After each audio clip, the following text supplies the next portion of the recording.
uyabuya eGoli ungasebenzi. Mfundisi. Embani. Mfundisi wami. Ngiyatengisa lapha manje, ngiyatengisa lapha. Ungaphi kade phinde? Ukhona. Uma mfundisi wami. Ubani kanti? Yimi Wena. Ubekwa yini la? Ngiyatengisa mfundisi, ngitengisa ibhoni. Uthengisa ibhoni wena ngakutshela ukuthi angifuni ukubona umlokuzane emzini wami lapho. Angifuni ukubona inyawo lakho oluhambe khona funa angifuni ukubona la. Manje ufuna ngibuye ngani ngibuye ngewelitshe.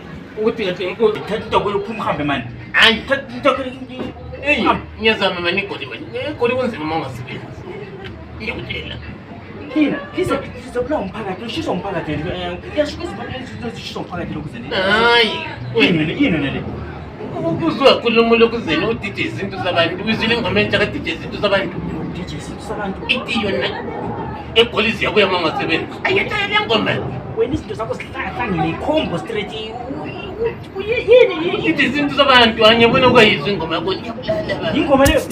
Ithi ziyabuya eGoli. Ipiano. Ingoma. Chivandandira chitonda minindiraji. Chivandandira chitonda minindiraji.